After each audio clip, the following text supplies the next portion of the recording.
Calma, que eu tenho que apertar a bolinha. Então, pessoal, hoje a gente vai ter uma aula diferente, e essa aula diferente vai ser uma espécie de palestra, bate-papo com o Daniel. E eu já mandei para vocês a bio do Daniel, o Daniel já fez um monte de coisa legal e tudo mais, mas o Daniel, eu acho que tem duas coisas que destacam ele em relação aos alunos do BCC, os alunos do BCC. Primeiro, ele conseguiu unir de uma forma maravilhosa a arte e a computação. Eu acho que isso é uma coisa meio única, que eu vejo que ele realmente consegue mostrar e fazer com que código realmente seja poesia. É um negócio que eu acho muito legal. E além disso, ele sempre está seguindo o coração dele e faz as coisas que ele acha legais. Então acho que são os valores pessoais dele que não aparecem na minha biografia são maravilhosos. E aí eu acho que ele tem um monte de coisa que ele pode passar para vocês que vocês vão poder aproveitar para o futuro. Então vamos lá, Daniel. Obrigado por ter aparecido e, por favor, a palavra é Obrigado. sua. Eu posso compartilhar minha tela aqui? Deixa eu ver como é que compartilha. Peraí. Your entire screen. Ó, esse aqui... Tá dando para ver minha tela agora aí? Tá aparecendo? Não apareceu? Agora sim. Agora apareceu. Então tá. Esse aqui é o meu primeiro site da minha vida inteira. Primeiro site, eu tenho... Ele é de 1997. A internet no Brasil ela chegou mais ou menos em 1996. E em outubro de 97 eu já tinha um site. E esse aqui era meu site. Eu vou até mostrar para vocês, porque ele ainda existe. Não na internet, mas ele existe aqui no meu computador. Eu tenho um backup dele. Ele é super moderno. Desde aquela época eu já tinha bastante... Deixa eu abrir aqui. Por que não está abrindo essa bagaça aqui? Eita, nós. Aí que eu vou achar aqui. Antigo. www. É porque eu mudei de localização. Peraí, tô achando aqui. www. Achei, abri. Vou abrir aqui, pra vocês verem. Ó, esse aqui era meu site. Ó, ele é animado, tá vendo? Ele tem animações. É super high-tech. Usa a fonte Times New Roman, que é uma fonte moderna também. E o meu e-mail era do Base, @base.com.br, que é um dos primeiros provedores de e-mail do Brasil. Tinha fotos, né? Então, na época, nem precisava de Instagram, eu já tinha minhas próprias fotos aqui, olha eu aqui, no meu site. Eu tinha meus sites favoritos, que eram só dois, o Yahoo e o The Microsoft Network. Eu tinha a minha galera esperta, que aqui é meus amigos, tomando água de coco na Bahia. E a minha família, que é a minha irmã e as minhas duas irmãs. Que na época a Mayara tinha 2 anos e a Melissa tinha 20. Hoje a Mayara tem 22 e a Melissa tem 40, mais de 40. Enfim, esse aqui foi meu primeiro site. Vou até deixar o navegador aqui, porque daqui a pouco eu vou querer abrir ele de novo. Aí eu entrei no IME, né, em 98. E aí esse aqui é meu segundo site, Daniel Cuquier. E aí eu dividia em página acadêmica e página profissional, né, página pessoal. Eu dividia, né, minha vida em duas metades, a minha página pessoal e a minha página acadêmica. Vou abrir aqui para vocês verem, ó, era isso aqui. Se você clicava aqui, tinha uns MP3, que esse aqui acho que não está funcionando mais, porque é um link para um site que não existe mais. Eu tinha um link para um servidor na minha casa, então eu deixava meu computador ligado, com uma porta aberta para o mundo, né, para que todo mundo acessasse meu servidor. Você pode baixar MP3 de vários artistas e alguns de minha autoria também. E olha aqui o meu e-mail do IME. Isso aqui já era em 98, 99. Aí você entrava aqui na página acadêmica, ó, tá aqui, ó, todos os meus EPs. Na verdade, isso aqui eu acho que é da época do final da graduação, porque eu comecei em 98, depois eu fui para Itália, depois eu voltei para terminar a graduação. Então, isso aqui foi na segunda metade da minha graduação. Os primeiros EPs eu não coloquei nesse site, mas eu tenho eles em algum lugar aqui. Mas, ó, deve ter alguma matéria aqui que o Alfredo deu para mim. Deixa eu ver. Métodos numéricos. Não, aqui não tem nenhuma sua, não. Programação concorrente, talvez tenha sido você. Estrutura de dados. Concorrente. Programação concorrente. Concorrente, eu dei de 2002 a 2004. Ó, tá aqui, ó, o EP, dá até pra, se você quiser, dá pra ver o EP, ó. Enunciado do exercício, vamos ver se é o Alfredo mesmo. Tá com a sua letra isso aqui, Alfredo? A ponte, lembra desse exercício da ponte? Era programação concorrente. Eu acho que é seu isso aqui. Enfim. Nossa, volta da ilha, ida para ilha. Sim, é É, meu, não é? certeza. Com certeza, então. Tá vendo? 2004. Enfim, trazendo um pouco da arqueologia. Mas, na verdade, aqui, ó, se você for olhar, eu fiz um mapa de tudo, por tudo que eu passei. A ideia aqui de mostrar esse mapa é muito mais assim, no sentido, eu vou pegar alguns elementos, né? Não dá para falar de tudo, porque tem muita coisa. eh, mas o que eu acho interessante de compartilhar com todo mundo é mostrar assim que muitas coisas vão mudando, né? Isso que eu estava falando no começo. As tecnologias vão mudando, então começamos, né? Se você for olhar aqui no. Deixa eu tirar isso aqui, porque senão eu não consigo ter o ponteiro do mouse. Acho que eu consigo fechar aqui, acho que dá para aumentar um pouquinho mais aqui. Isso. Se você for olhar aqui, né, quando eu comecei a programar, quando eu era criança ainda, com 9 anos, eu comecei a programar com Basic. Isso eu acho que o Alfredo não sabia, mas eu sempre gostei de computação e eu acho que isso é uma das coisas que me mantiveram no mundo da computação. Eu acho que a pessoa só sobrevive ao IME, só sobrevive ao,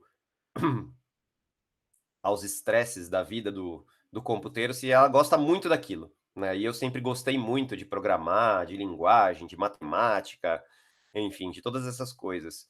Então, eu acho que vale até uma reflexão, porque são alunos do primeiro ano, e eu tenho muitos colegas do IME que saíram do IME, né, que largaram o IME no meio, e eu acho que uma das coisas que diferencia, acho que não a única, mas uma das coisas que acaba diferenciando quem consegue, quem fica e quem sai, é justamente essa paixão, esse amor que a gente tem pela computação, pela programação e tudo mais. Eu sempre fui muito apaixonado por isso.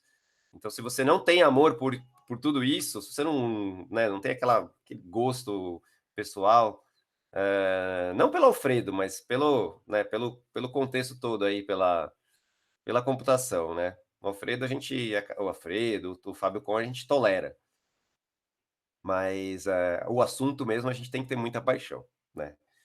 Mas, enfim, brincadeiras à parte, o Alfredo acho que principalmente o Alfredo e o Fábio Con foram grandes, vamos dizer assim, mentores para mim. Eu sempre admirei muito o trabalho deles, sempre admirei muito a forma como eles lidam com diferente, né, de muitos outros professores do IME. Eles sempre foram muito empáticos no sentido de trazer inovação para a sala de aula, trazer formas diferentes. Eu sempre vejo eles inovando nesse sentido, muito à frente da maioria dos professores do IME. Isso eu sempre admirei muito neles. O Fábio Com me apoiou para eu. Fala, você vai falar alguma coisa, Alfredo? É, eu acho muito legal que né, em algum momento ele vai falar da PlayX, ó, tá dando jabá já, falando bem do grupo de sistemas, eu e o Fábio. O jabá, continua aí. Não, é porque realmente o Fábio Com e acho que depois o Alfredo também. O Fabricon sempre me deu espaço para eu fazer as minhas loucuras, vamos dizer assim. E eu acho que por conta disso, eu pude inovar, porque eu acho que a inovação ela está num ambiente onde você tem liberdade para criar. E quando você tem liberdade para criar, normalmente você vai fazer besteira, você vai fazer coisa errada, vai fazer coisa que ninguém gosta, vai fazer coisa que não deu certo, mas você cria. E nessas tentativas de criação, uma hora sai alguma coisa legal. E assim, na minha defesa de mestrado, que eu pude fazer uma apresentação num formato um pouco diferente, usando uma enquete de teatro, usando uma sketch de teatro, né, fazendo uma peça teatral na minha defesa tanto de mestrado quanto de doutorado, que é uma coisa pouco usual no IME. Aliás, para quem não conhece ainda, conheçam a disciplina de leitura dramática da Yolanda. Eu vou fazer vários jabás aqui, porque são muitas coisas legais que eu acho de vocês conhecerem. Essa disciplina de leitura dramática, ela realmente foi um divisor de águas na minha vida. Me trouxe muita luz para um lado meu que estava muito adormecido, e eu acho que é um lado que todos nós temos, né? Um lado mais criativo, um lado mais sensível, mais humano. E eu pude desenvolver essa habilidade de comunicação, de falar em público, de atuar também, né? Por que não? Porque na vida a gente também, às vezes, tem que atuar, né? De certa maneira, quando você está num ambiente de emprego, você tem uma situação, uma reunião, onde você precisa fazer cara de que você está seguro do que você está falando quando você não está, ou você precisa falar de um assunto que você não domina tanto, então você tem que fingir que você está dominando. Alguém vai falar uma coisa que você não gosta, você tem que fingir que, né, tudo bem, né? Então tem um ambiente de trabalho, ele tem essas coisas que você tem que aprender a lidar com as situações mais adversas possível. E eu acho que a capacidade de eventualmente, né, poder atuar, entre aspas, criar um personagem e atuar ali vai te ajudar bastante. E eu com a Yolanda, o Alfredo, a gente começou um projeto novo, na verdade, começou esse domingo. A gente está fazendo todo domingo uma live que chama Tecnologia e Poesia. E aí fica a dica aí para quem quiser acompanhar todo domingo às 3 da tarde no meu canal. A gente fala muito de poesia e a gente fala muito de tecnologia, e eu faço todos esses links, né, que eu sempre fiz com né, tudo que eu acho que tem de benéfico para a gente se envolver mais com coisas da arte, né, com a música, com a poesia, com o teatro, enfim, com as artes plásticas. E a gente discute muito isso, e a Yolanda lê umas poesias, eu leio umas poesias, e a gente sempre tem convidados. Inclusive, se tem alguém aqui nessa sala que gosta de poesia e quer ler, ou que escreve, ou que gosta de ler poesias, também está super convidado a vir participar da nossa live todo domingo. Mostre o E onde... canal. vou depois deixar o link aqui para vocês no canal, chama Tecnóis. E, bom, eu comecei no Basic, né? E aí, deixa eu voltar aqui para minha apresentação. Vou passar algumas coisas da minha história. Deixa eu ver aqui o negocinho. Bom, eu me formei no IME, fiz computação em 90. Na verdade, eu vivi minha vida inteira educacional, né? Eu fiz escola, colégio particular, estudei em escola particular, até o colegial, fiz cursinho durante o ano, entrei no BCC em 98. Demorei um bom tempo para me formar, na verdade, demorei 7 anos, ou quase o tempo limite. Na época, acho que podia. Não sei se agora pode demorar 7 anos para se formar, mas na minha época podia. Eu tive uma pausa aqui em 2000, 2001, onde fui morar na Itália, né? Então eu dei uma pausa de BCC para morar na Itália, onde eu trabalhei aqui numa empresa, numa startup italiana. E depois eu voltei, terminei o BCC, comecei o mestrado logo na sequência, depois eu fiz o doutorado e terminei o doutorado em 2017, foi quando eu terminei. E agora eu dou aula, na verdade eu dou aula, mas eu digo que eu aprendo mais do que eu dou. Eu acho que ensinar, o Alfredo pode falar isso melhor do que eu, a gente aprende muito quando a gente ensina. Eu acho que uma das maneiras, se você quer aprender uma coisa, se proponha a ensinar aquilo. E eu acho que por isso que eu admiro muito professores, né? Pessoas que se dedicam a ensinar alguma coisa, são pessoas que acabam aprendendo muita coisa, e por isso são pessoas que têm muito a agregar para a nossa sociedade. E eu estou dando aula na Laboratória, que é uma ONG que forma mulheres na computação, e já estou lá desde 2018. A gente começou com um projeto piloto, a gente já formou quase 200 mulheres, e elas já estão trabalhando no mercado de trabalho. É um programa bem intensivo, na verdade é um bootcamp de 6 meses, né? Então, enquanto no IME a gente demora 4 anos para formar um computeiro, na Laboratória a gente demora 6 meses. É claro que a base dessa pessoa que se formou em 6 meses não é exatamente a mesma da base de uma pessoa formada no IME, mas o modelo, vamos dizer assim, de educação que a Laboratória propõe é realmente bastante inovador, e eu acho que tem até a ensinar muito para toda academia, tem muito que aprender com essas metodologias mais modernas de ensino, e eu acho que o Alfredo e o Fábio estão muito antenados nesses novos modelos para realmente trazer mais inovação para o ensino da universidade pública. E aí, junto, uma coisa que para mim sempre foi normal, e eu não sei se é normal hoje, mas eu sempre trabalhei enquanto eu estudava. Na verdade, eu comecei a trabalhar profissionalmente com computação em 2000, não, desculpa, deixa eu olhar aqui que eu nunca lembro de cabeça. Eu comecei como um desenvolvedor autônomo, então eu fazia uns programinhas para amigo da minha mãe, ficha de médico, ficha de cadastro de estoque, coisas assim, bobinhas, né? Eu coloquei aqui gamer, né? Que eu era gamer quando era criança, mas gamer, na minha época não tinha nem internet, você tá vendo? Na minha época de gamer, não tinha internet. Internet no Brasil, 96.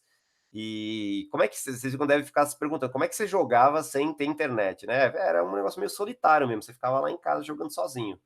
E era isso, e o desafio era você com você mesmo, né? Então hoje é um pouco diferente o jeito que a gente joga, a gente compete, joga junto com os amigos, tal. E antes de jogar era uma coisa meio solitária, vamos dizer assim. O máximo 2 pessoas, né? Os videogames tinham 2 controles, alguns, mas assim, às vezes era super caro comprar um segundo controle, então normalmente nem vinha só com um controle, se quiser comprar mais um, você tinha que gastar uma grana.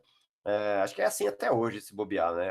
Acho que ainda é assim, mas enfim, hoje é mais fácil jogar em junto do que antigamente. E eu comecei a trabalhar profissionalmente numa empresa mesmo em 95, onde eu estava ainda no colegial, estava no segundo colegial quando eu comecei a trabalhar é, nessa empresa que chama Unity, que era uma empresa de consultoria e eu programava em VB nessa empresa. Eu comecei no Clipper, depois eu fui para o VB, eu vou mostrar aqui alguns códigos meus. E bom, essa mais ou menos essa é a minha jornada na educação. Para se comunicar, quando eu comecei, né, na verdade, a minha maneira de me comunicar com as pessoas era por carta. Eu escrevia muita carta. Eu não sei quem ainda hoje escreve carta, mas eu acho que escrever à mão tem bastante diferença entre escrever à mão e escrever no computador. Então, até 95 eu só escrevia cartas. Aí que veio o e-mail, e eu sempre gostei do e-mail. Depois o IME me deu um e-mail próprio, eu tive o e-mail da rede Linux, depois eu mudei para Mandic. E essa mudança, ela veio junto com as tecnologias que foram evoluindo, né? Porque antigamente, quando a gente tinha um e-mail, o e-mail ele ficava no servidor, e aí a gente baixava o e-mail para o nosso computador e o e-mail sumia do servidor e acabou, né? Você não conseguia. Se você perdia o seu computador, né? E acho que é por isso que a maioria das pessoas não tem hoje e-mails de antigamente, é porque o computador se foi, ninguém fez backup e tudo mais. Eu tinha o costume de fazer backups dos meus e-mails. Eu tenho backup dos meus e-mails desde 97, desde quando eu tenho e-mail. Então eu consigo, né, ver tudo isso. Mas o que acontece é que a tecnologia, ela era POP, a tecnologia POP, que era o e-mail fica no servidor, e ele passa para o computador da pessoa e some do servidor. Depois eles criaram uma tecnologia chamada IMAP, que, na verdade, acho que ela já existia, mas não era muito usual, e a Mandic foi um dos primeiros provedores do Brasil a ter o e-mail usando o IMAP. Inclusive, a pessoa que criou esse e-mail é uma pessoa do BCC, não sei se você lembra, o Alfredo, o Crico, provavelmente lembra, né? Porque o Crico é inesquecível. É um aluno do BCC que criou esse e-mail em IMAP, e aí a gente podia ter o e-mail em vários dispositivos, né? Quando você conseguia ler o e-mail de um lugar, depois de outro, e o e-mail continuava no servidor, né? Hoje isso é uma coisa meio banal, né? Você entra no Gmail, os e-mails estão lá. Mas antigamente o e-mail baixava para o seu computador, num programa de e-mail que você usava, e ele sumia mesmo. Né? Tem uma outra coisa importante ligada a isso, é o espaço. Antigamente, espaço era muito complicado.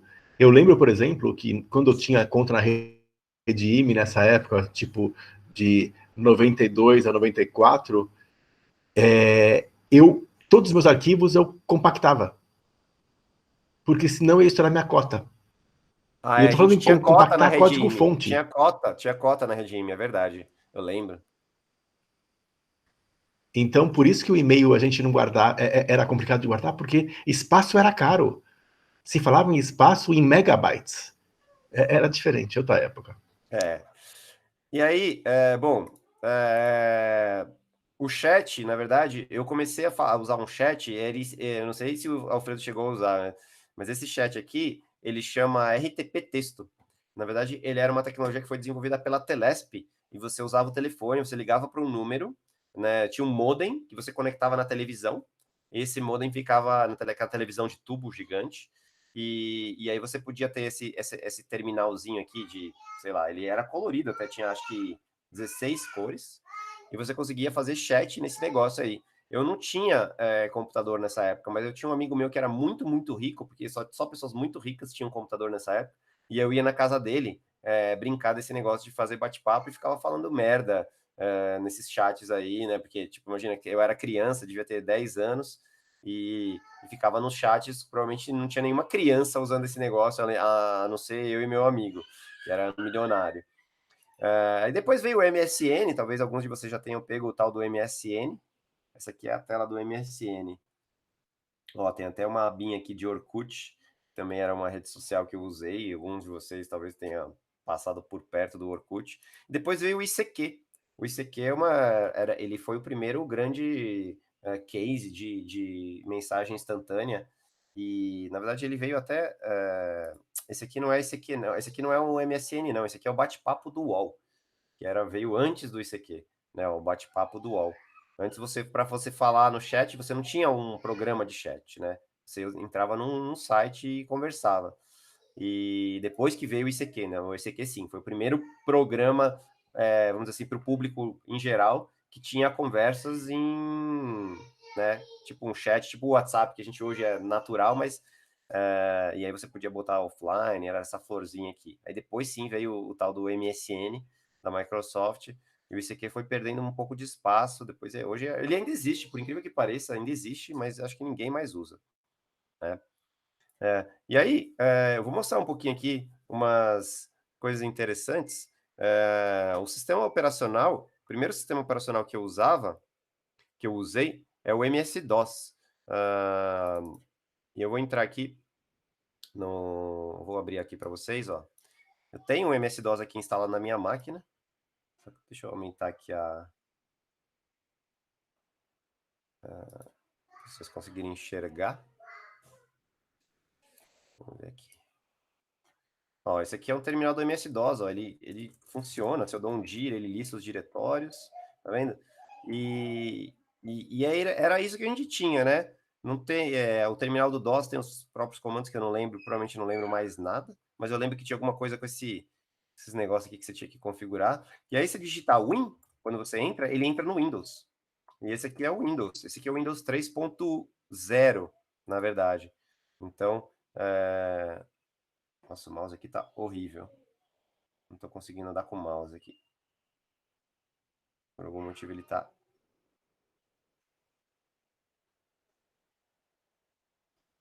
Nossa, difícil de usar o mouse aqui. Por algum motivo ele tá bem sensível. Ó, você entra no Paintbrush, tá vendo? Desenha. Esse aqui era o suprassumo da tecnologia antigamente. Se você quiser, você pode instalar aí na sua máquina e brincar com ele. Esse aqui era o Windows 3.0. Ixi, acho que eu...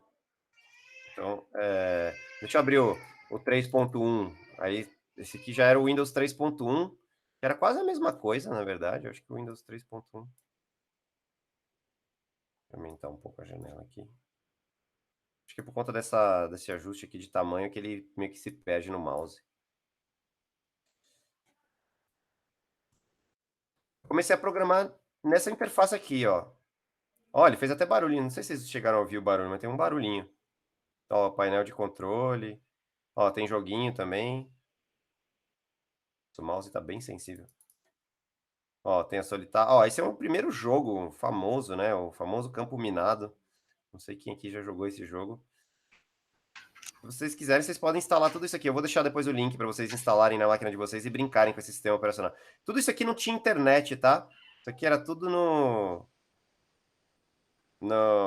É solitário mesmo. Por isso que tinha paciência, solitaire. Porque computação era um negócio meio solitário. Você ficava na sua casa jogando paciência, brincando de campo minado. Ó lá. Ó. Ih, estourei a bomba. Isso aí. E aí, para fechar, você vinha aqui. Só uma coisa para lembrar. Quando eu vi o Windows pela primeira vez, e tem umas coisas surreais. O sistema Windows, ele entrava no DOS. Você chamava o Windows era uma coisa, uma camada. Essa é uma coisa surreal. Hoje você nem pensa em entrar uma coisa que não seja Windows. E a outra coisa, eu também nunca vou esquecer o amigo rico que tinha monitor colorido e o Windows 3.1. Uau! Foi um... Esse Windows 3.1, ele é muito, muito evoluído. Muito evoluindo. Aqui tem as applications. Vamos ver o que tem de application. O que vinha com... O que vinha, né?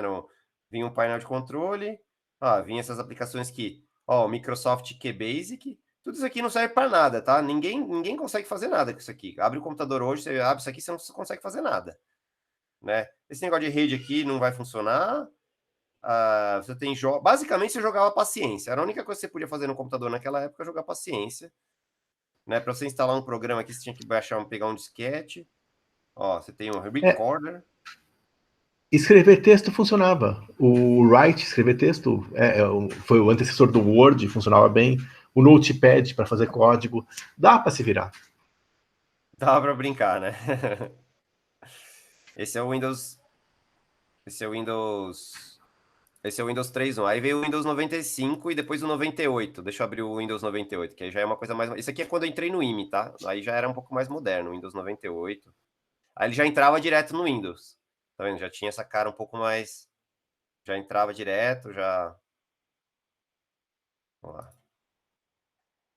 Eu não sei qual que é a senha aqui. Espero que seja vazia. Incorrect.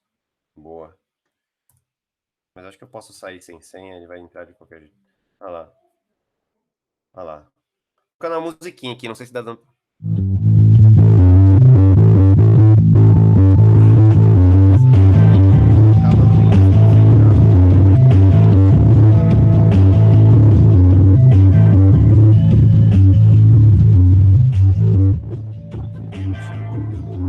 Isso aqui é o e-mail, ó. Você entrava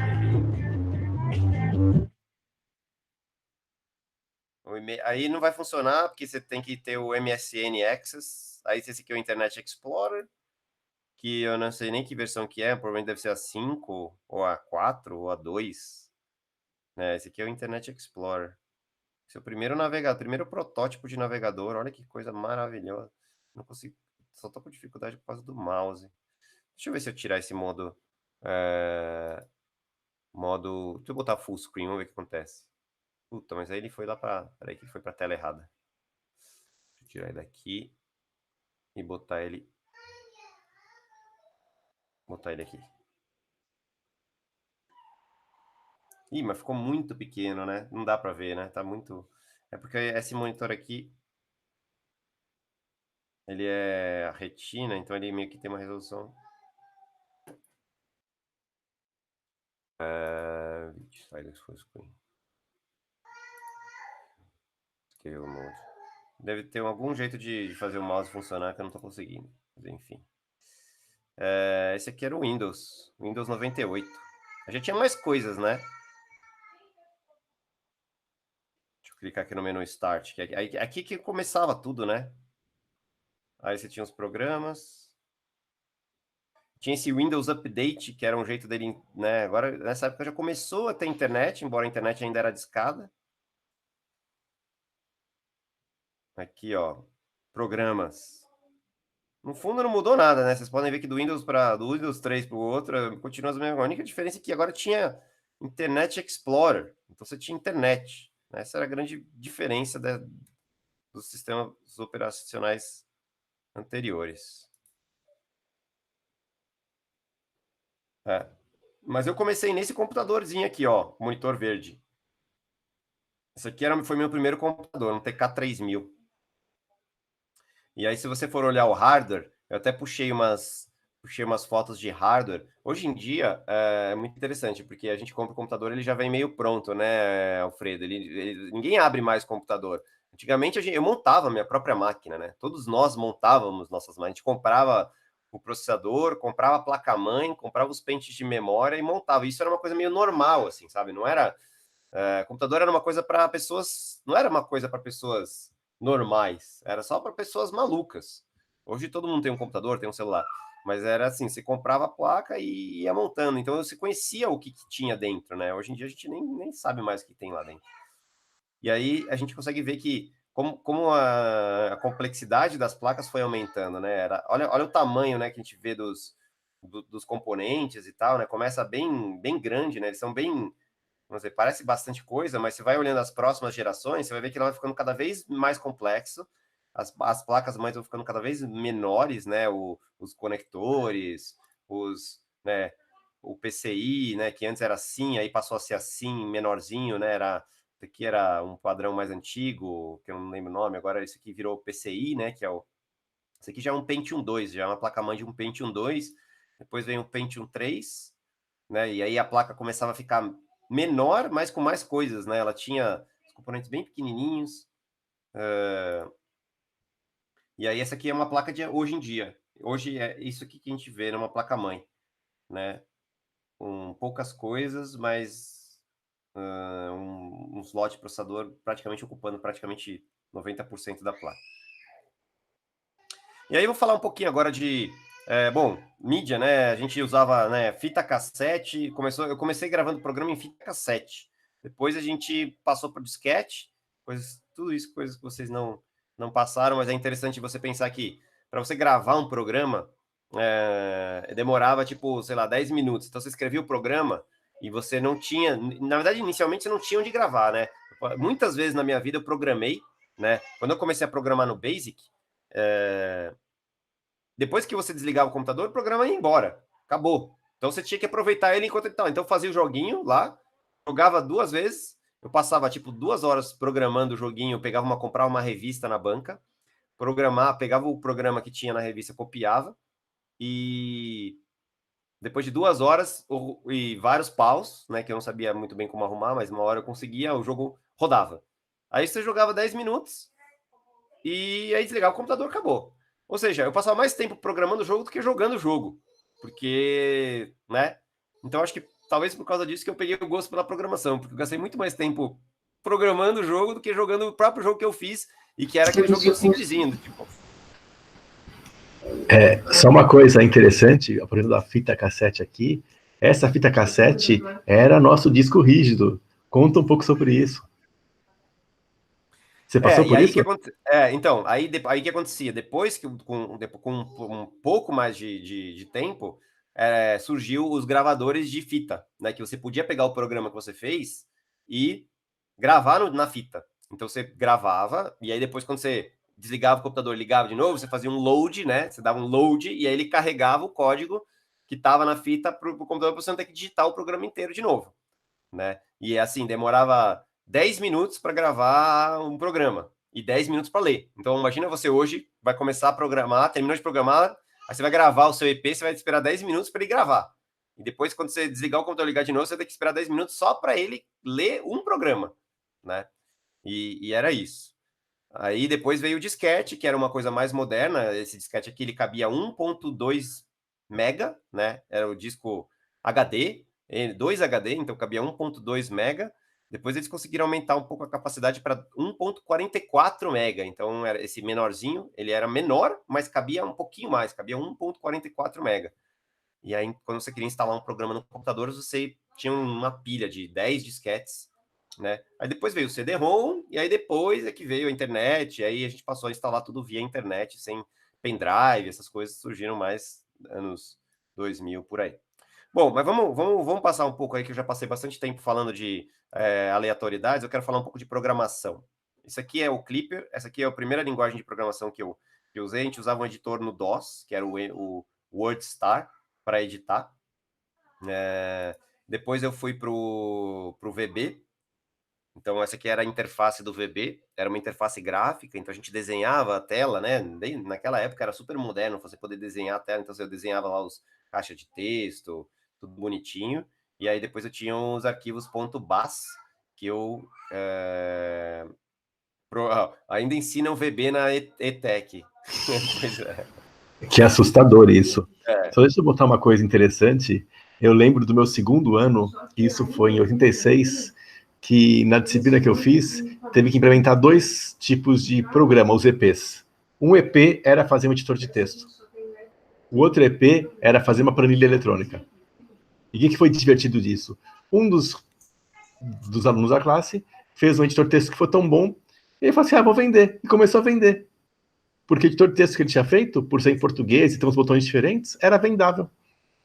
Então tem umas coisas assim que mudaram um pouco. Muda. Eu acho que naquela época, quem teve visão naquela época, quem era da computação e teve visão, o que não foi o meu caso, na verdade, eu já vou mostrar aqui para vocês, as pessoas se deram muito bem, ficaram ricas. Aí já foi para o Eclipse, né, em que um pouco mais para frente, já trabalhando com Java, né, essa aqui é a interface do Eclipse, acho que o Eclipse não mudou muito daquela época para agora. Acho que algumas pessoas ainda usam o Eclipse, embora ele tenha um pouco meio fora de moda, o pessoal tenha usado mais um IntelliJ ou até o VS Code. E aí depois eu fui para o Ruby, passando para o editor de texto que era o Sublime, que é quase muito parecido, é o primeiro, vamos dizer assim, o avô do VS Code, né? O VS Code, o próprio Atom, e hoje o... Na verdade, antes do Sublime teve um outro editor que eu esqueci o nome. Não, acho que é o Sublime mesmo. Aí depois passou para o Atom, depois eu voltei para o Sublime e agora estou no VS Code. Esse aqui é a minha...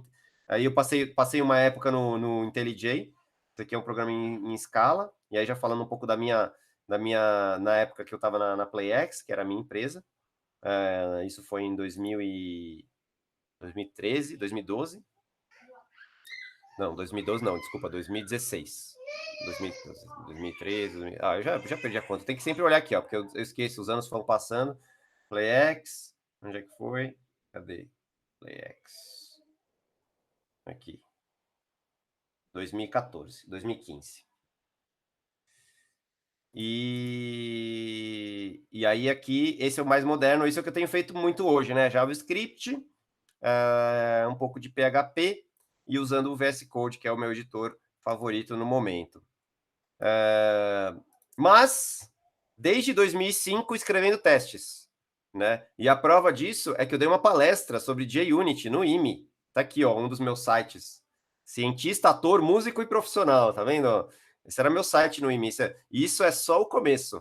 Esse era o meu site em 1900 e, sei lá, em 1998. É mais um site que eu fiz lá no IME. E só tinha 3 coisas. Aliás, só tinha 3 coisas. O teste no JUnit, ciência da computação em mercado, e 3 que é vazio, que é não sei. Mas eu escrevia teste.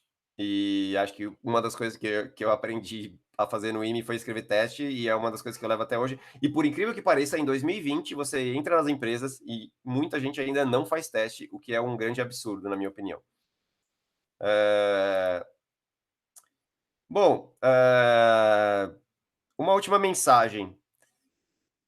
Acho que, enfim, eu acho que eu queria abrir também um pouco para perguntas, para o pessoal falar um pouco, fazer umas perguntas em cima do que eu mostrei, né? Tentei contar um pouco de história, parece meio que uma arqueologia, mas acho que é interessante ver como as coisas vão mudando, né? Tudo isso aqui são tecnologias, são coisas que vão mudando, mas eu acho que o principal é a base sólida, sabe? É a paixão que eu tenho pela tecnologia e os conhecimentos, vamos dizer assim, teóricos. Eu acho que nesse sentido o IME me deu uma base muito boa. Eu sou muito grato por ter tido a sorte de fazer BCC no IME, né? Acho que é um grande privilégio, na minha opinião, poder fazer um curso desse nível na USP, no IME, e eu me sinto muito privilegiado por causa disso. E eu acho que vocês todos são muito privilegiados por estarem aí onde vocês estão. Na época, quando eu era jovem, adolescente, eu não via isso, eu não enxergava isso, essa importância. Eu não enxergava que eu era um privilegiado, para mim eu era só um jovem enlouquecido querendo passar na prova, mas tudo isso é um grande privilégio e a gente tem que aproveitar o máximo que der, porque são poucas pessoas que têm realmente acesso a um conhecimento tão profundo de computação como vocês que têm aí no IME. E uma coisa uma última mensagem que eu queria deixar para vocês é que vocês precisam acreditar em vocês.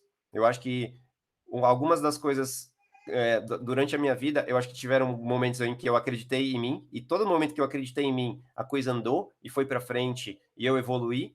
E nos momentos onde eu não acreditei em mim, a coisa morreu. Mas se eu tivesse acreditado, eu poderia estar num lugar, né, melhor ainda do que eu já estou, né? Eu me considero uma pessoa de sucesso dentro do mundo da computação. Tive papéis importantes em empresa, programei muito, né? Eu estava até pensando hoje, quantas linhas de código eu já escrevi? Nossa, eu já perdi a conta, mas eu vou fazer essa conta um dia para ter mais ou menos uma noção. Mas é muita coisa mesmo. É que, infelizmente, não tenho tempo de mostrar tudo para vocês. Mas eu trouxe aqui alguns trechos. Em 2005, eu achei aqui um código meu em Java. E isso aqui era uma loja de lingerie, que tinha que isso aqui, na verdade, era uma parte de pedido. Foi um sistema que eu fiz para minha mãe. Minha mãe tinha uma loja de lingerie e ela abriu a primeira loja de lingerie online do Brasil, que chamava Lingerie Shop. E era um negócio que estava indo muito bem, mas eu não acreditei muito nesse negócio. Eu era só um programador e eu meio que não me ligava muito em negócio, em evoluir aquilo, e eu só pensava no código. Tanto que depois eu achei que o site ia muito bem se eu reescrevesse ele em Rails, e eu reescrevi ele em Rails, e ele não melhorou as vendas por causa disso. Embora eu tenha perdido um bom tempo fazendo tudo isso. Então, às vezes a gente fica muito focado na tecnologia, é Rails, é JavaScript, etc. Mas o grande segredo não é fazer o melhor código. Acho que a gente tem que fazer um bom código, mas eu tenho que fazer um código certo, o código que alguém vai usar. Porque um código bem bonito que ninguém usa é pior, na minha opinião, do que um código feio que todo mundo usa, né? Então, eu acho que a gente tem que fazer um código bonito que todo mundo usa. Acho que a gente tem que juntar as duas coisas. Porque um produto que ninguém usa não serve para nada, serve só para você ficar lá, enfim, feliz dentro da sua casa, mas eu acho que a gente pode ir além disso. Tanto que, se você for ver, tem uma startup de lingerie que acabou de receber um investimento de 200 milhões, né, fundada em 2013. Né, isso quase 8 anos depois de quando eu já tinha um produto na mão que poderia ser um produto que estaria hoje faturando bilhões, vendendo lingerie pela internet. Né? Então, eu não acreditei nessa ideia. Em 2006, o meu padrasto, ele tinha um negócio de arte e ele veio me perguntar se dava para fazer um leilão online, né? E eu fiz um protótipo de como fazer lances no leilão em tempo real pela internet. Na época a internet era um pouco lenta, tal, tinha problemas de latência e tudo mais. Mas eu fiz um protótipo em 2006, tá aqui, ó, a data do código do Eclipse, não me deixa mentir. É, E aí eu fiz um pequeno protótipo de você fazer um lance, né, eu fiz um teste, eu peguei alguns amigos, falou assim, ó, você dá um lance aí, você dá um lance aí, e eu fico olhando aqui para ver quanto tempo demora para o lance ser contabilizado e fazer todo o controle de concorrência para quem deu o lance primeiro, receber o lance primeiro, né, e a gente conseguir fazer o leilão online, né. Era um protótipo, não funcionava muito bem, mas a ideia era muito boa, né. Tanto que, em 2008, nasceu uma empresa que hoje movimenta 700 milhões de reais em leilão online, que chama Sold, inclusive de um amigo meu. E ele fundou ela em 2008. E em 2006 eu já estava fazendo leilão online, já estava fazendo um protótipo de leilão online, mas eu não acreditei no meu potencial, né, no o quão brilhante era aquela ideia, e ela morreu como várias outras ideias de muitos de vocês aí. Então, eu acho que a gente tem que, às vezes, quando a gente tem uma ideia, eu acho que a gente tem que dar um passo um pouco além e tentar trabalhar um pouco nela, porque às vezes essa ideia é boa e ela vai para frente, se a gente dedicar tempo e saúde e tudo mais. Acho que era isso que eu tinha para falar para vocês. Se vocês quiserem agora abrir para perguntas, eu não sei se tem perguntas no chat, se você viu algumas perguntas, Alfredo. Eu vou descompartilhar aqui minha tela. Não, por enquanto só comentários, mas pessoal, aproveitem, é o momento. Essa tá feita. Ó, já começou aqui um comentário do Eduardo. Você não falou muito entre código e poesia. Ah, tá bom, legal. Bom, nossa, aí eu teria que dar uma palestra só sobre esse assunto, né? Mas vamos lá. Esse livro aqui, cadê esse livro aqui, Hackers and Painters? Vou mandar depois para vocês um artigo, um artigo que eu escrevi, inclusive com o Joe Yoder. Eles conheceram o Joe Yoder, Alfredo? Não, eles são muito novinhos, eles vão conhecer só no terceiro ou quarto ano. E o Joe, infelizmente, pela primeira vez na história, não está vindo para o Brasil a cada 3 meses ou 2 meses. Então ele está muito chateado com isso. Mas vocês vão conhecer ainda. É uma coisa que mais para o segundo, terceiro, quarto ano. Vamos ver o que acontece. Esse artigo aqui, ó. Deixa eu compartilhar de novo. Eu vou mandar depois para vocês lerem, porque aí vocês vão conseguir se aprofundar um pouco mais nesse assunto específico aqui. Peraí, deixa eu compartilhar de novo minha tela. Cadê?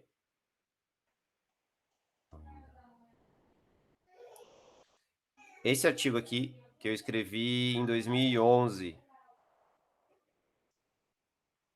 que é o Joining Art.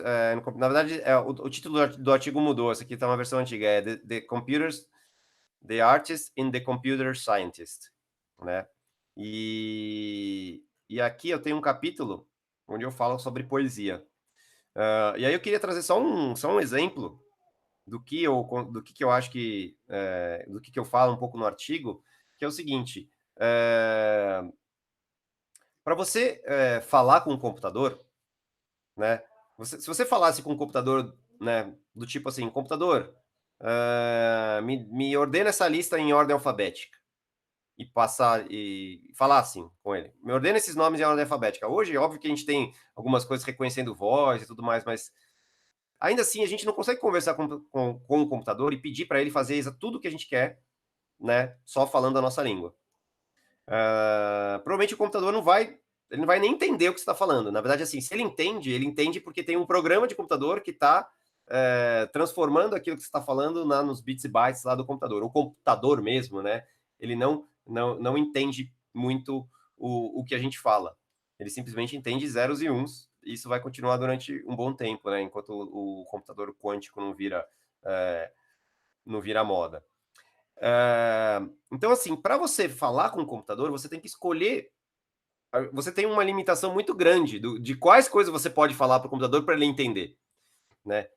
E do mesmo jeito que na poesia, quando você quer falar alguma coisa, na poesia, você tem que escolher muito bem as palavras. Você tem que escolher de todas as palavras que você tem, quais são aquelas que vão, de fato, passar para a pessoa que estiver lendo, no caso, a gente está escrevendo um código, o computador, qual que é a mensagem que eu quero passar e que ele entenda, né? Então, você poderia, assim, falar para o computador, né? Escolha um elemento de uma lista e chame ele de pivô, né? Rearranje a lista de um jeito que todo mundo que tiver antes do pivô é menor do que o pivô e todos os elementos que tiverem depois do pivô, eles são maiores do que o pivô, né? Então, pensa numa lista qualquer de números. Escolhe um número qualquer, chama ele de pivô e pega essa lista e coloca todo mundo que é menor para um lado, todo mundo que é maior para o outro, né? Aí, uma vez que você fez isso, você pega cada uma dessas duas listas que ficou, dos elementos menores e maiores, e faz a mesma coisa. Você pega aquela lista metade, né? A metade foi para um lado, metade foi para o outro, aí você pega aquela metade, escolhe um novo pivô e faz a mesma coisa. E você fica fazendo isso por todas as listas, até você chegar em listas cada vez menores de um único elemento. Se você fizer isso, você vai ordenar todos os elementos dessa lista.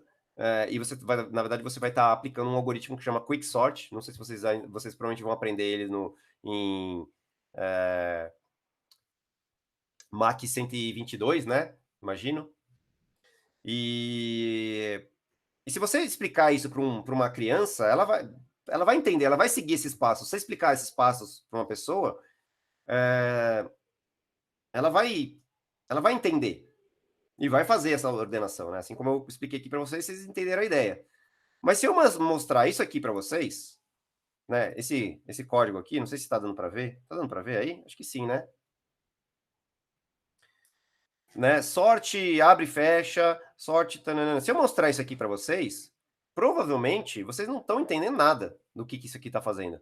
Mas está fazendo exatamente aquilo que eu descrevi aqui. Isso aqui é um código em Haskell, né? Então, você precisa entender a língua, né? A língua de programação, no caso, o Haskell, para você conseguir entender o que esse código diz, né? Então, aprender linguagem de programação também tem a ver com aprender língua. Quando você exercita na poesia, você também está exercitando trabalhar com línguas, né? Trabalhar com linguagens, né? Manipular símbolos. Tudo isso tem muita relação. A gente está o tempo todo brigando com a nossa língua para expor nossas ideias, né? Tô aqui tentando falar para vocês, eu tô com uma ideia na minha cabeça, mas eu tô brigando com a língua para tentar transmitir uma mensagem, né? É uma luta constante. Do mesmo jeito que vocês também, quando estão fazendo o programa, estão lutando com a linguagem para fazer com que o computador entenda aquilo que vocês estão falando, né? Então,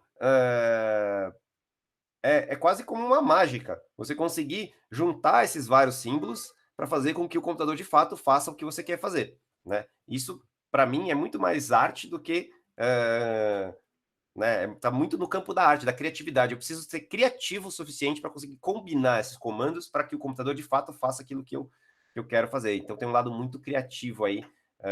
E aí tem um monte de exemplos aí, né? Que a gente não consegue. Para a gente aprender a programar, uma das coisas que a gente faz muito pouco e que eu acho que a gente tem que fazer muito mais é ler código de pessoas que sabem programar, né? Então, se você, do mesmo jeito que na literatura, se você quer ser um poeta, você tem que ler poesia, né, de outros poetas para você entender como eles trabalham as palavras. Você que é programador, você tem que ler código de pessoas, né? Do Marty Fowler, do Richard Gabriel, do Joe Yoder, do Donald Knuth, né? Quantos de vocês leram códigos dessas pessoas e estudaram os códigos dessas pessoas para né, e usando isso para aprender vocês mesmos na programagem? A gente faz muito pouco isso, de estudar programadores famosos para aprender nós mesmos a sermos bons programadores, né? Então, esse é uma coisa que os poetas fazem muito e que não faz, né?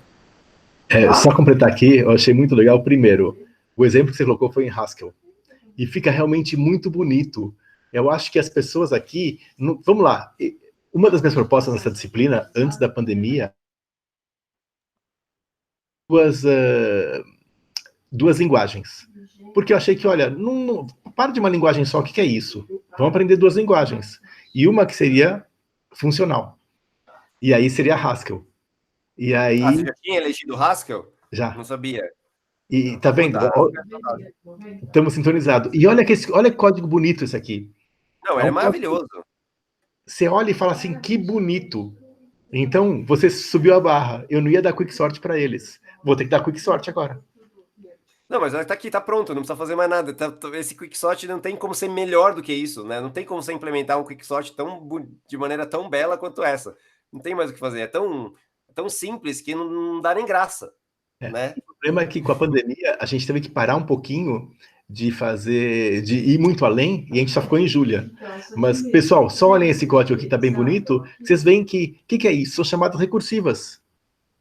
E é isso que faz. Então, tudo bem que você não entendeu, mas de alguma forma, separa em duas partes, quem é menor, quem é maior, e para cada parte refaz a mesma coisa. E pronto. E tem a base da recursão, que é isso aqui, né? Se a lista está vazia, ele retorna na própria lista. Então, vai ser umas coisas interessantes, mas acho que essa é uma coisa. E, por que não também ver um pouco do código de um cara super bom, como o Daniel Cuquier? Eu vou compartilhar uns códigos com vocês. Eu tenho muitos códigos que eu me orgulho, tenho muitos que eu não me orgulho. Mas acho que faz parte. É isso mesmo. Depois você me manda o artigo, que eles pediram um artigo também, que eles não conseguiram achar. Tá. Eu não sei como a gente está de tempo, Alfredo. Se a gente tiver mais um tempo, acho que alguém perguntou alguma coisa sobre a disciplina de leitura dramática. A ideia é uma coisa light, a gente vai fazendo. Por enquanto, tá tranquilo. Se quiser falar um pouquinho mais.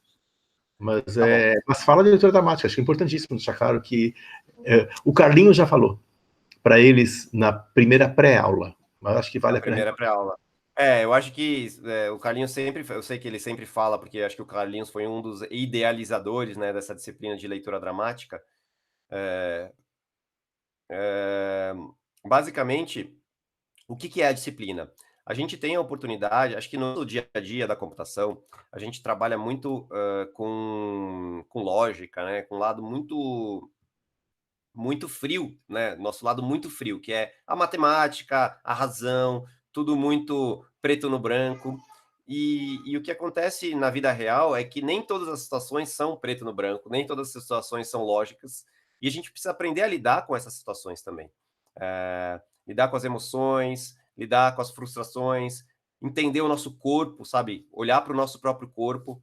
Então, eu acho que a disciplina de leitura dramática, ela traz um equilíbrio, né? Eu sempre defendi a ideia de que ela deveria ser uma disciplina obrigatória, não uma disciplina opcional do curso da computação, mas acho que isso daí talvez vai demorar ainda uns anos, porque eu acho ela tão importante para todos os alunos, porque eu mesmo, eu era muito travado, eu era uma pessoa realmente travada, e ela me ajudou. É óbvio que você não precisa virar ator, não é? A ideia não é você fazer a disciplina para virar ator. Claro, se você fizer a disciplina e quiser virar ator depois, ótimo, mas não é essa a proposta. A proposta é você entrar em contato com coisas que não são do dia a dia de um programador, mas que são super importantes para a vida das pessoas, né? Você pode ser programador, programadora, você pode ser médico, você pode ser qualquer profissão, mas tem coisas que são meio essenciais para qualquer ser humano, né? E eu acho que aprender a se comunicar, aprender a falar bem, aprender a olhar para o próprio corpo, a se observar, observar suas próprias emoções, entender o que está acontecendo, entender né, como lidar com situações difíceis, de estresse, tudo isso eu acho que a gente acaba trabalhando na leitura dramática, porque a gente olha textos, né? Então a gente lê os textos e a gente brinca com os textos. Então a gente se permitir brincar com as palavras, se permitir brincar com o corpo, se permitir sentir o nosso corpo, eu acho que tudo isso foi muito rico para mim. Inclusive na minha tese de mestrado, eu falo, tem uma parte da minha tese, vou mandar o link para você também, Alfredo, porque tem um pedaço da minha tese, se vocês não quiserem, vocês não precisam nem ler a tese inteira, mas tem um capítulo da tese que fala só sobre a disciplina de leitura dramática, que eu fiz meio que uma pesquisa, conversei com alguns ex-alunos, então tem assim, um levantamento um pouco histórico da disciplina, que hoje ela faz 20 anos, né? Faz 20 anos que a Yolanda dá essa disciplina. Eu cursei ela em 2001, vai fazer 20 anos. E eu conto um pouco, né? O que mudou, né? Eu entrevistei várias pessoas e praticamente todas as pessoas que eu entrevistei, elas falavam alguma transformação positiva na sua própria vida em relação ao fato de terem cursado a disciplina de leitura dramática. Então, eu realmente recomendo muito. Não sei como está sendo feito agora com a questão de estar sendo por causa da pandemia, tá? Se as aulas estão sendo feitas pelo Skype, ou se nesse semestre não está tendo, eu não sei exatamente como é que está. Mas, enquanto isso, se vocês quiserem acompanhar os vídeos que eu faço com a Yolanda, todo domingo, às 3 da tarde, são super bem-vindos, de verdade. Vou adorar ter vocês lá, fazendo perguntas, enfim, interagindo com a gente, porque a ideia é justamente meio que um bate-papo mesmo, falar um pouco de... Eu conto muitas histórias da minha jornada como computeiro, e também a Yolanda lê umas poesias, eu também leio umas poesias, a gente vai meio que encaixando tudo isso num único tema só, e fica bem legal. A gente fez um primeiro protótipo. Eu vou mandar uns links, aliás, deixa eu anotar todos os links que eu fiquei de mandar, porque senão eu vou esquecer aqui. Eu fiquei de mandar o link o link da tese, o link do artigo, o meu canal, o vídeo da Yolanda. Enquanto você anota aí, uma coisa importante para deixar claro é o seguinte: a computação, com a internet e tudo mais, pegou uma dimensão mundial muito maior do que existia antes. O nosso poder como cientistas da computação é muito maior do que era antes, porque agora ninguém mais vive sem um telefone celular ou coisa do tipo. Mais ainda, toda essa parte de dados, da Cambridge Analytics, que decide eleições e coisas do tipo. Então, eu acho que é muito mais importante hoje quem é da computação saber um pouco da outra parte, a parte humana, entender essa parte, essa dimensão que vai além da técnica. Por quê? De novo, eu já falei para vocês várias vezes, nós temos responsabilidades. E como é que a gente vai descobrir isso? A gente tem que entender melhor essa dimensão humana e saber que a gente não é só apenas uma peça técnica. O que a gente faz pode ter um efeito grande nos seres humanos. E acho que é muito importante isso.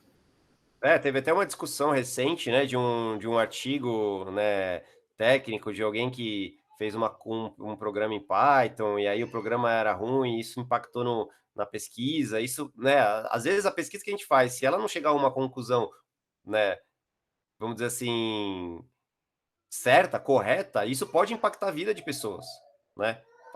Hoje, você fazer um programa errado ou mal feito, você mata pessoas, literalmente. Então, é realmente aliás, uma outra disciplina que talvez devesse ter no IME seria ética, né? Não sei, porque na medicina existe, né, a disciplina de ética. Eu acho que na computação deveria começar a ter também, porque a gente não fala muito disso, e hoje, cada vez mais, por conta desse assunto que o Alfredo falou, aliás, Alfredo poderia dar essa disciplina, né? Ética na computação, né? Uma disciplina optativa nova. Eu gostaria de uma coisa um pouco mais light, do tipo, pense nas consequências. Porque eu não sei muito bem falar de ética. Falar de ética seria muito complicado para mim. Mas começar a pensar em consequências, qual o seu papel, fazer aquelas perguntinhas, aqueles probleminhas do tipo, quem se atropela, desse jeito, desse, que são perguntas que vão virar da computação hoje. Então é interessante. Tem um livro, tem esse livro aqui, eu vou recomendar também. Disseram que tem ética na ETEC. Para quem quiser falar um pouco de temas sobre modernos, né? Ser humano. Tá dando para ver aí? Na era dos algoritmos. Porque é isso, máquinas elas vão fazer o que a gente mandar, mas nós que mandamos fazer o que elas vão fazer. E acho que é importante ter isso na cabeça. Por isso que eu acho que é bom bater um pouco na tecla disso, para os alunos saberem que vocês têm escolhas para fazer. E é interessante isso. Mas vamos lá, eu queria que os alunos participassem, perguntassem. Pessoal, não é sempre que a gente consegue o tempo de um cara tão famoso e importante como o Daniel para falar para a gente. O Daniel tem que cuidar das suas 3 empresas, tem que fazer 1000 coisas, cuidar da filha, da esposa, tem que cantar. Então, perguntem, falem alguma coisa. Que dá para fazer. Perguntando da minha startup.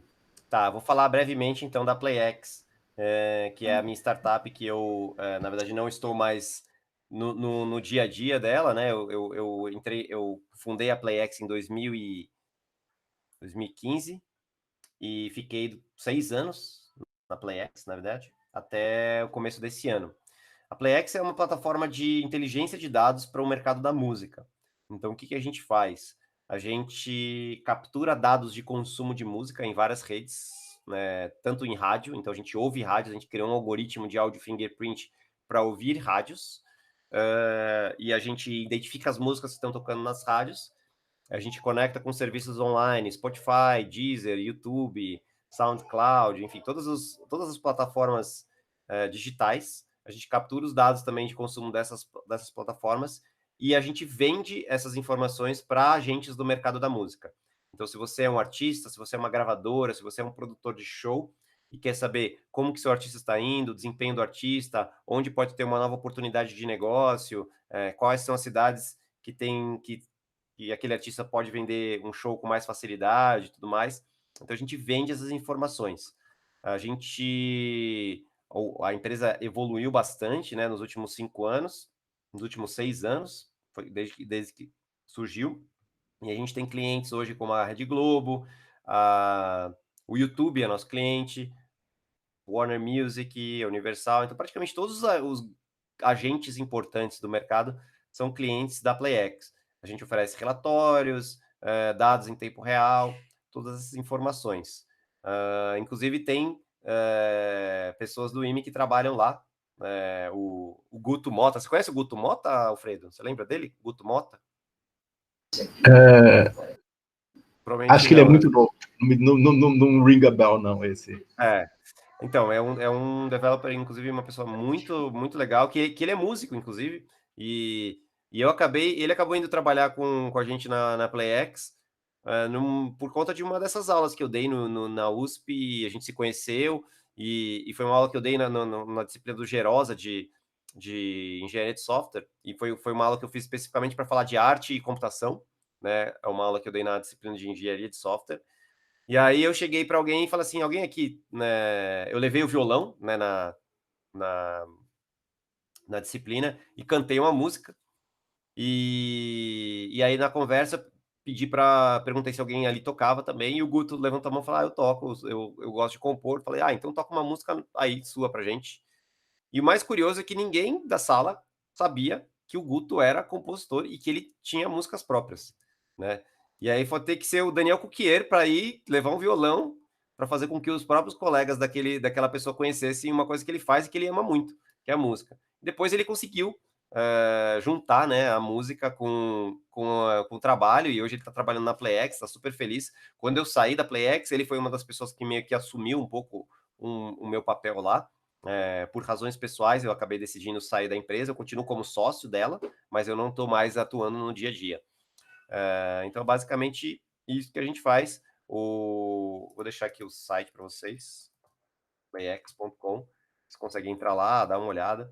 E se vocês quiserem trabalhar lá também, com certeza deve ter oportunidades. Aliás, se vocês quiserem, que estão no primeiro ano ainda, tá meio cedo, né? Mas, enfim, quando vocês estiverem querendo fazer um TCC, a gente teve inclusive um aluno que acabou de fazer um TCC usando os dados da PlayX. A gente é super parceiro do IME nesse sentido de que a gente, se quiserem visitar a empresa, conhecer, bater um papo com o pessoal lá, são super bem-vindos. E eu acho que o Gerosa tinha isso na disciplina dele, né, de fazer visitas nas empresas e tudo mais, acho bem legal. E um dos alunos gostou, ele decidiu fazer um trabalho em cima disso, usando os dados que a gente tinha, a gente ofereceu uma base de dados para ele com um monte de informação, e ele fez um trabalho bem legal de TCC usando essas informações. Então, fica um pouco aí a dica, não só da PlayX, mas também aí eu saí da PlayX, agora eu tô no Pra Valer, que é uma... Vou deixar o site aqui também para vocês. É uma empresa um pouquinho maior do que a PlayX, na verdade é uma empresa bem maior, a PlayX tinha 10 funcionários, o Pra Valer tem 350, já é uma empresa já é uma empresa que já está num outro estágio de desenvolvimento, e o que a gente faz é oferecer financiamento estudantil para o ensino superior. Então, basicamente, a gente ajuda pessoas que querem fazer faculdade a conseguir pagar pela faculdade. Vocês têm a sorte de estudar numa faculdade pública, então vocês não pagam a sua faculdade diretamente, né?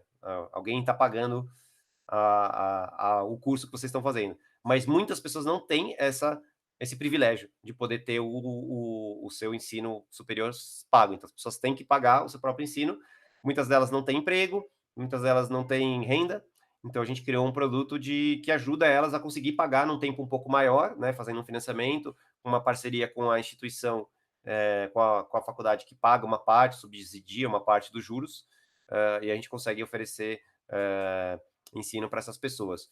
Hoje a gente chegou a 150 mil alunos que já foram beneficiados pelo Pra Valer, e a gente está crescendo ainda, conseguindo a gente quer chegar até 1 milhão de alunos até 2025. Então, tem bastante trabalho aí para fazer. E é uma empresa que tem 80 pessoas na área de tecnologia, então é uma área bem vasta, tem muitos tipos de projeto, continua crescendo, então para mim está sendo um grande desafio e também uma alegria poder mudar um pouco de área, assim, e talvez trazer um pouco da minha bagagem, vamos dizer assim, de experiência, para contribuir para uma missão tão nobre, que é dar acesso à educação para mais gente. Ó, tem duas perguntas aí. Perguntaram qual o livro que mais te marcou na graduação. E também perguntaram o que é Tecnós. O livro que... Olha, um dos livros que mais me marcou, eu acho que eu não li ele na graduação, acho que eu li ele no mestrado, mas foi esse aqui, o Hackers and Painters, que foi um dos que eu escolhi para mostrar para vocês. Mas acho que se eu pudesse elencar dois, eu elencaria esses dois aqui. Ó. Esse, né, que é o Hackers and Painters, e o Refactoring, né, que são livros... esse aqui vai muito para o lado um pouco mais arte e computação, e minha tese de mestrado ela tem muita coisa baseada nesse livro aqui. Muitas das coisas que eu aprendi nesse livro estão na minha tese. E esse aqui que é, fantástico. Esse livro aqui é vida. Até hoje eu leio ele e aprendo coisa. Aí perguntaram o que é o Tecnós. Então, o Tecnós, na verdade, é uma tentativa minha de compartilhar um pouco do conhecimento que eu tenho, né, experiência com a comunidade. Então, na verdade, ele nasceu num momento onde eu estava dando aula na laboratória, e aí durante na verdade, o jeito que a laboratória trabalha, essa ONG que eu falei que eu faço mentoria, que eu dou mentoria, ela trabalha de um jeito que é um pouquinho menos...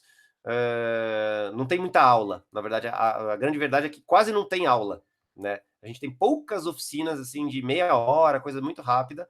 Muito do conteúdo é online. Então, por conta disso, da necessidade das alunas de terem mais conteúdo online, eu acabei criando esse canal e publicando muitos dos vídeos que tem lá, eles são muito focados em pessoas que estão bem começando na computação, né? Então, faço muitos vídeos em JavaScript, vídeos para iniciantes, Basicamente, a boa parte dos vídeos que está lá serviria de alguma maneira para o curso que vocês estão fazendo agora no Max 110, porque tem muito conteúdo lá que é justamente para quem está no primeiro ano, para quem tá começando na carreira. Eu falo um pouco de carreira, falo um pouco de código, e para mim é uma forma de, vamos dizer assim, devolver para a comunidade aquilo que eu tive, né, o privilégio de ter.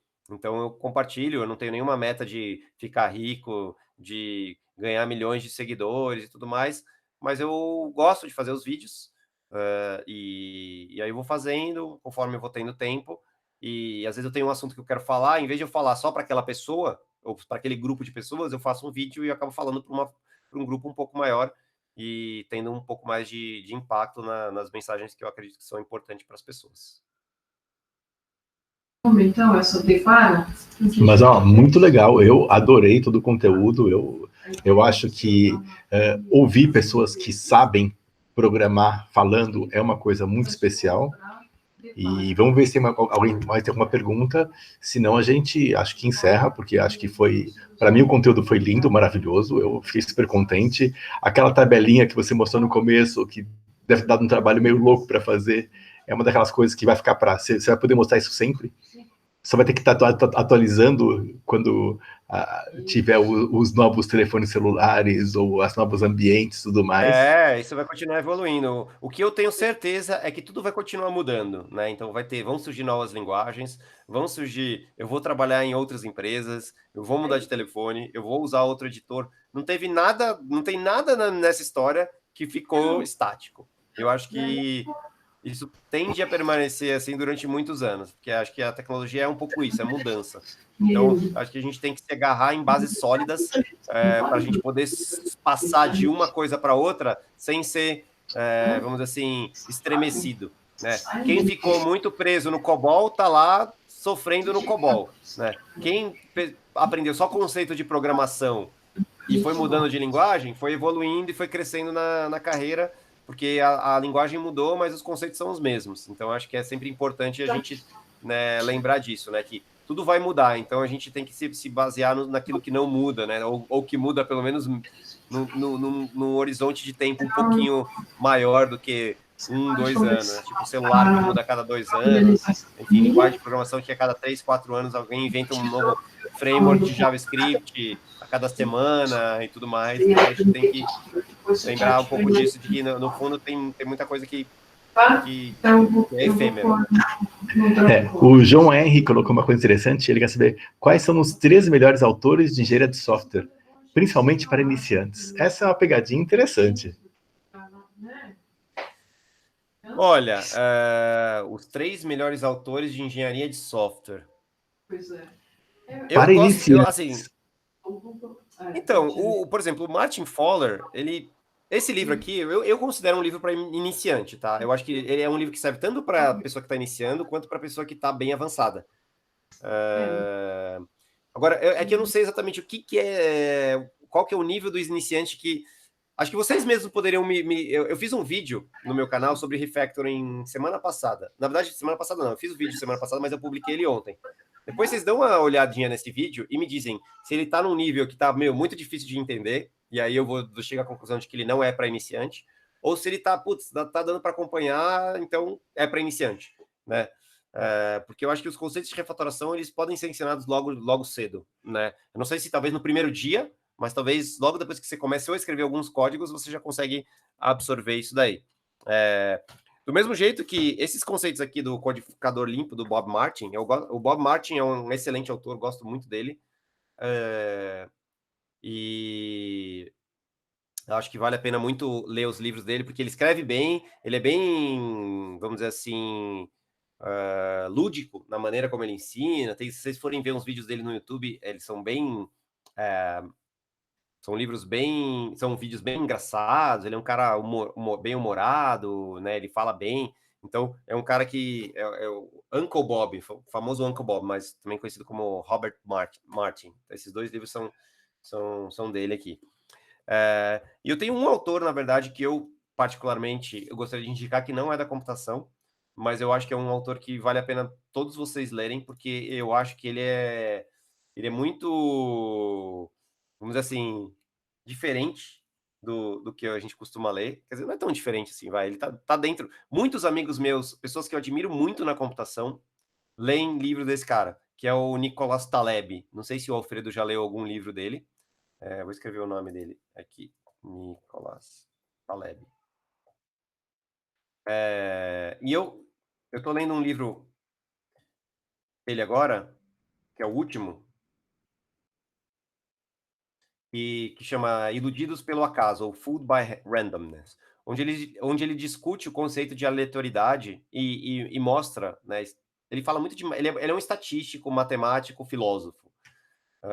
Eu acho que tem tudo a ver com o IME, as coisas que ele fala, tudo a ver com matemática, tudo a ver com estatística, do quanto a gente é enganado pela estatística, do quanto a gente é enganado por coisas que supostamente são randômicas, são aleatórias, mas a gente acha que são causais, né? A causa do sucesso dessa pessoa, que a gente atribui a um talento, a uma coisa específica, na verdade, ela é muito mais sorte do que talento. E eu acho que é um livro bem, bem profundo, né? Eu não sei se ele é tão para iniciante assim, mas eu acho que vocês já têm maturidade suficiente para entender as ideias dele e seguir a carreira num caminho mais pé no chão, vamos dizer assim, menos deslumbrado, vamos dizer assim. Porque eu acho que quando eu era adolescente, eu acho que eu era meio deslumbrado. Eu acho que eu viajava na maionese muito. E não tinha ninguém para me falar, para de viajar na maionese, sabe? Você é muito deslumbrado. Cai na real. Cai pro mundo real. E eu acho que esse cara, ele dá uns tapas na cara, assim, de cai na real, sabe? E acho interessante compartilhar com você. Apesar de não ser computeiro, ele é matemático e estatístico. Então, de certa maneira, tá ligado com o nosso mundo de computeiros. Eu acho que... Primeiro, eu acho que tem que falar uma coisa bem interessante. Gostei muito da resposta do Daniel, porque foi uma resposta fora da caixinha. Pediram para você dar uma resposta na caixinha. Você começou a resposta na caixinha e depois falou, pessoal, saiam da caixinha de vez em quando. Isso foi lindo. Acho que essa é uma mensagem muito interessante. Tá com alguma coisa, não consegue resolver, para pensar, tenta sair da caixinha para resolver. E é isso. Engenharia de software não é só engenharia de software pura. Tem essa parte mais filosófica, entender que estatística pode ser usada contra vocês e coisas do tipo. Então, achei muito legal esse negócio de pensar fora da caixinha. E pensar fora da caixinha não é um negócio que eu falo para vocês, vamos de agora em diante pensar fora da caixinha e vocês vão aprender isso. Não. Vocês vão aprender isso fazendo isso. Tanto que o Daniel pegou essa pergunta de sopetão e conseguiu sair fora da caixinha e dar uma resposta muito mais legal do que seria a resposta, porque você começou com engenharia de software e de repente foi uma coisa maior do que isso. Mas muito legal. Queria agradecer, Alfredo, o convite. Queria agradecer a todo mundo aí pela paciência aí na semana do break.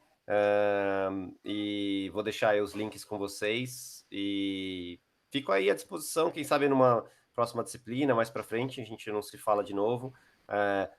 Portas abertas para vocês, se vocês quiserem um dia conhecer o Para Valer, quando a gente puder fisicamente, se vocês quiserem fazer uma visita lá, são super bem-vindos. Conhecer um pouco mais da PlayX também, são super bem-vindos. E eu também estou no Twitter, vou deixar aqui meu Twitter. Eu sou meio twitteiro, então quem for twitteiro quiser me seguir, quiser trocar uma ideia lá pelo Twitter também, estou super à disposição. Gosto muito de ouvir feedback para saber se o que eu estou fazendo está sendo útil para alguém, se alguém está achando uma porcaria, enfim, tudo isso para mim é muito rico, né? Eu gosto muito de viver em sintonia com as outras pessoas e não tipo fechado no meu quadrado. Então, tudo que vocês puderem me falar, eu realmente agradeço muito aí de feedback. Uma maravilha, então. Então, pessoal, muito obrigado por terem vindo uma semana do break. Daniel, obrigado pela palestra, que eu achei que foi muito enriquecedora. E eu espero que, se algumas coisas não ficaram claras agora, vai estar disponível para assistir essa palestra daqui a 1 ano, 2 anos e entender algumas coisas que vocês entenderam que foram um pouco sutis, talvez. Depois você vai me mandar a gravação e eu vou publicar no meu canal também, assim outras pessoas também aproveitam. Maravilha.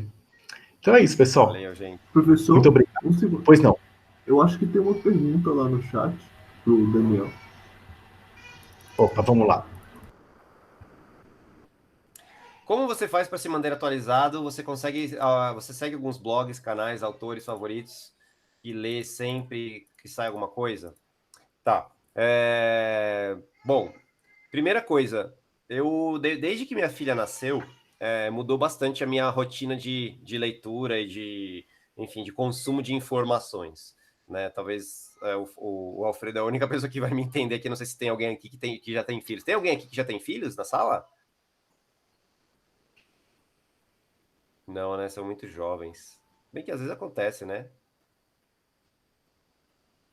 O pessoal tem 17 anos. Tem 17. Tem 17 filhos? Não, tem 17 anos, é isso?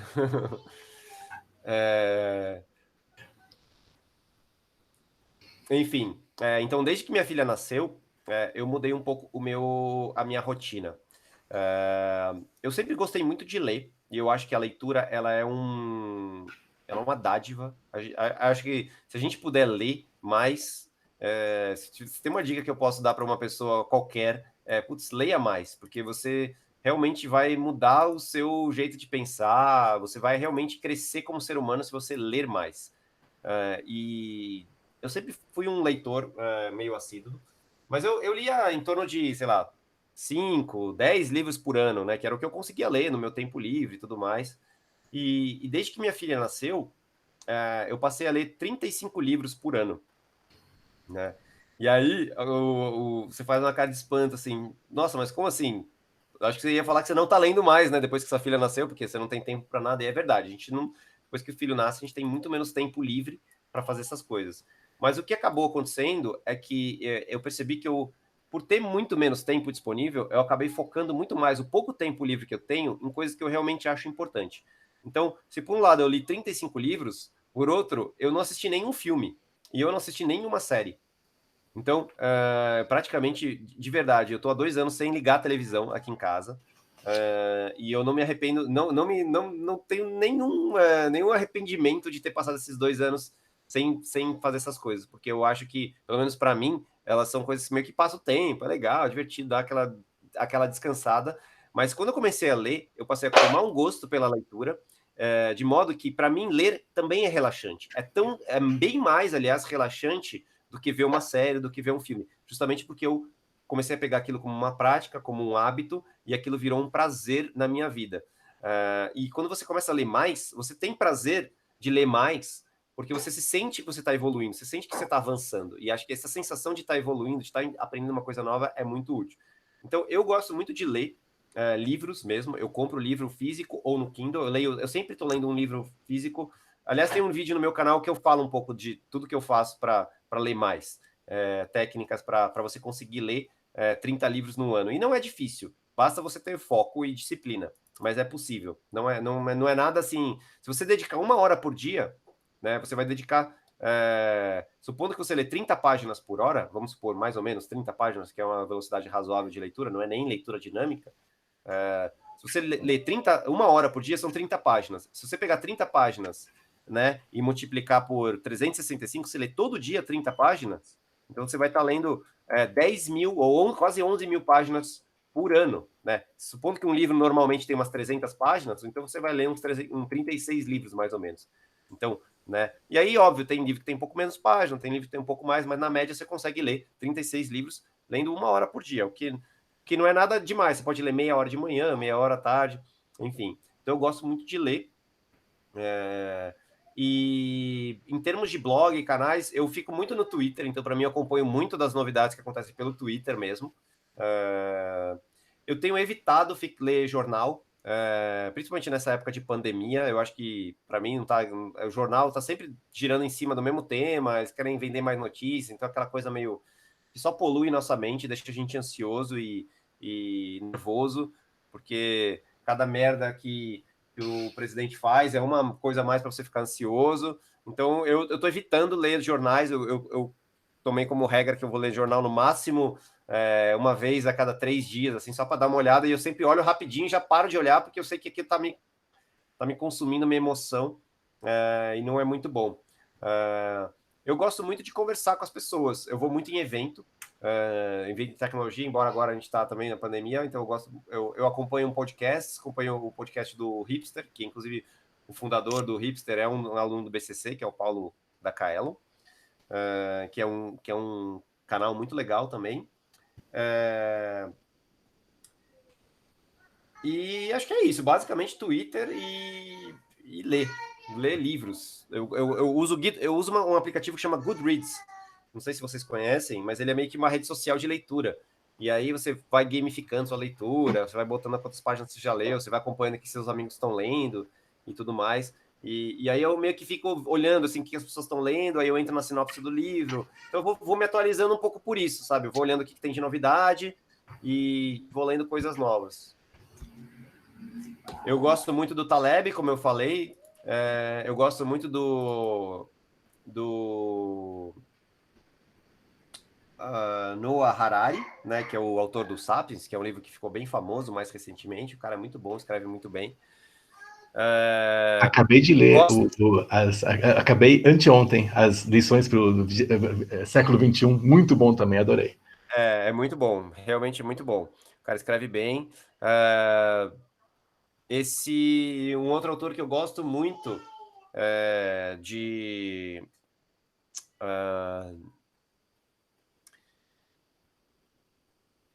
caramba, fugiu o nome. Mas agora que você falou do Harari, você viu que tinha um capítulo sobre meditação vipassana? Faz propaganda! O Harari, na verdade, ele, desde o primeiro livro, desde o Sapiens, eu já tinha percebido que ele tinha uma certa inclinação para meditação, né? Ele não fala muito no primeiro livro, mas dá para ver, porque ele é um cara bem crítico de tudo. E aí, quando ele fala de budismo e meditação, normalmente ele não é tão crítico, ele fala meio que tipo assim. E aí eu falei, puta, esse cara ele tá puxando sardinha pro lado da meditação.